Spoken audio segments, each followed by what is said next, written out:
पंचगंगा नदी प्रदूषणावरून आंदोलन अंकुश आक्रमक 1 तारखेपासून कुरुंदवाड इथं उपोषणाचा इशारा. इचलकरंजीचा पाणीपुरवठा बंद पाडणार, रासायनिक सांडपाणी थेट नदीत सोडल्याचा संघटनेचा आरोप.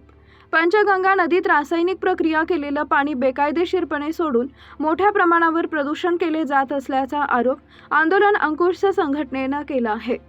या गंभीर समस्येकडे प्रशासनाचं लक्ष वेधण्यासाठी येत्या 1 तारखेपासून कुरुंदवाड येथील इचलकरंजी कृष्णा पाणी योजना केंद्राजवळ आमरण उपोषण सुरू करण्यात येणार असल्याची घोषणा संघटनेचे धनाजी चुडमुंगे यांनी पत्रकार परिषदेत केली. या प्रशासनानं तरी ठोस कारवाई न केल्यास इचलकरंजी शहराचा पाणीपुरवठाच बंद पाडण्याचा इशारा त्यांनी दिलाय. धनाजी चुडमुंगे म्हणाले की इचलकरंजी महापालिका, जिल्हाधिकारी कार्यालय आणि प्रदूषण नियंत्रण मंडळ यांच्यात झालेल्या संयुक्त बैठकीत प्रक्रिया उद्योगांचे रासायनिक पाणी पंचगंगा नदीत न सोडता ते शेतीसाठी वापरण्याचा निर्णय झाला होता. मात्र नुकत्याच झालेल्या पाहणीत हा निर्णय कागदावरच राहिल्याचं स्पष्ट झालं असून काळ्या ओढ्यातून मोठ्या प्रमाणात रासायनिक पाणी थेट पंचगंगा नदीत मिसळत असल्याचं निदर्शनास आलं आहे.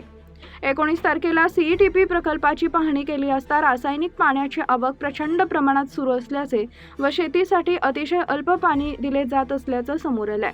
या प्रकरणी प्रदूषण नियंत्रण मंडळानं पंचनामा करण्याचा प्रयत्न केला, मात्र हा पंचनामा रोखण्यासाठी काही प्रक्रिया उद्योग मालक आणि कामगारांनी अधिकाऱ्यांना दमदाटी केल्याचा खळबळजनक आरोपही चुडमुंगे यांनी केला.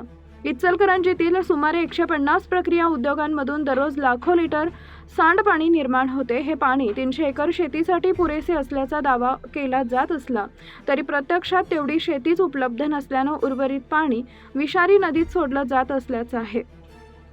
या प्रदूषणामुळे शिरोळ तालुक्यातील नागरिकांचे आरोग्य धोक्यात आले असून प्रशासनानं तत्काळ कठोर पावलं उचलावीत अशी मागणी संघटनेनं केली आहे.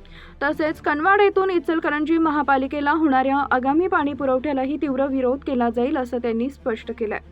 या पत्रकार परिषदेस बंडू बरगाले, अयूब पट्टेकरी, विश्वास बालीघाटे, सुनील सावंत, राकेश जगदाळे, प्रभाकर बंडकर, गोपाळ चव्हाण, रशीद मुल्ला, दीपक पाटील, एकनाथ माने आणि अंकुश पाटील आदी पदाधिकारी उपस्थित होते. आमच्या प्रतिनिधींचा पाहत रहा CK24 न्यूज.